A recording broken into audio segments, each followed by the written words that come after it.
Football has always taught us to look for the superstar. The player who can change a game with one touch. The midfielder who can see passes nobody else sees. The striker who costs more than an entire team's starting 11. But sometimes, none of that matters. Because when a giant meets an underdog, the most important player on the pitch might be the 11 people nobody expected to notice. They don't have the biggest names. They don't dominate possession. They don't always create beautiful football. Instead, they defend. They communicate. They suffer. And most importantly, they refuse to break. So how are smaller nations making football's biggest teams uncomfortable? The answer isn't simply talent. It's psychology. It's collective discipline. And it's the ability to turn 11 individuals into one defensive mind. Chapter 1.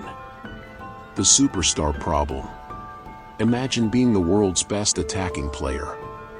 You're used to finding space. You're used to receiving the ball. You're used to making defenders panic. Then suddenly, nothing. Every passing lane disappears. Every movement is followed. Every time you turn, someone is already there. This is the first psychological weapon of the underdog. They don't need to defeat the superstar individually. They simply need to remove his options. One defender closes the passing lane. Another protects the space behind him. A midfielder tracks the second movement. The defensive line stays compact. And suddenly, the superstar isn't playing against one opponent. He's playing against a system. That's the difference between individual defending and collective defending. Chapter 2. The Architecture of the Wall. The best underdog defenses don't simply sit deep. They create a moving wall. The distance between defenders matters. The angle of the press matters. The timing of every movement matters. One player steps forward, and another immediately covers the space behind him. A winger tracks back. A midfielder closes the passing lane. The center backs shift together. Nobody wants to become the hero. Nobody wants to make the spectacular tackle. The objective is simpler. Don't break the shape. And that requires something that money cannot immediately buy. Trust. Every defender has to believe the player beside him will be there. Because the moment one player abandons the structure, the entire system can collapse. This is why compact defending is psychological as much as tactical. The players aren't just protecting their goal.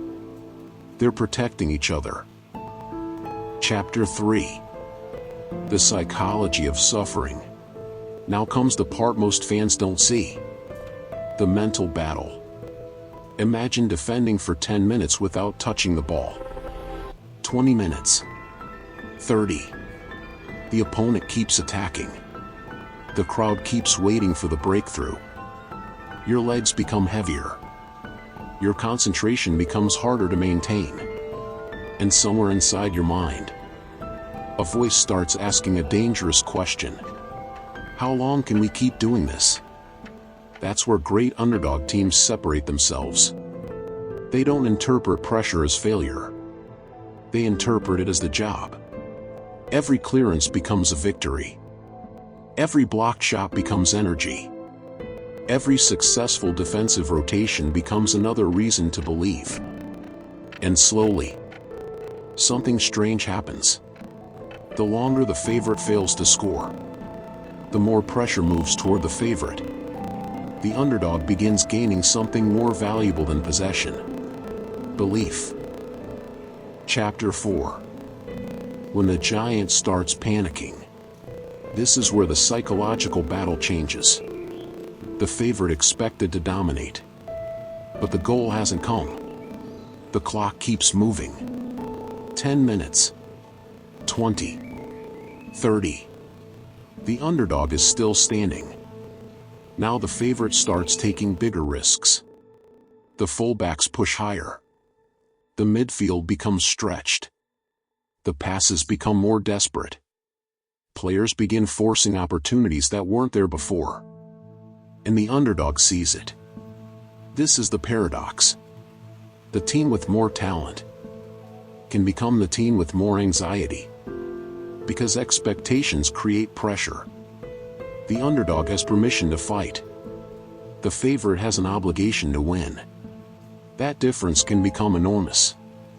One team is thinking, what if we pull this off? The other is thinking, what if we don't? And those two questions produce completely different football. Chapter 5. 11 players, one mind. This is why the underdog story isn't really about suffering. It's about synchronization. The greatest defensive performances aren't created by 11 players doing extraordinary things individually. They're created when ordinary actions become perfectly connected. One player presses. Another covers. One wins the header. Another collects the second ball. One defender blocks the shot. Another immediately clears the danger. Nobody becomes the entire story. The team becomes the story. And that's the psychological advantage. A superstar can change a match. But a synchronized team can change the conditions of the match itself. It can make space disappear. It can make time feel slower. It can make a world-class attacker question his next decision. And eventually, it can make the giant feel human. The underdog mindset. The next time you watch a smaller nation face a footballing giant, don't just watch who has the better players. Watch the distance between the defenders. Watch the communication. Watch who stays calm when the pressure increases. Watch what happens when the favorite fails to score. Because the biggest lesson isn't that talent doesn't matter. It does. Money matters. Experience matters. Individual brilliance matters. But football has another currency. Trust. And when 11 players trust each other enough to suffer together, talent becomes much harder to separate from them. That's why the underdog can survive. That's why the favorite can panic. And that's why modern football keeps teaching us the same uncomfortable lesson. You don't always need 11 superstars to defeat a giant. Sometimes, you just need 11 players who refuse to break. And maybe, that's the real psychology of the underdog.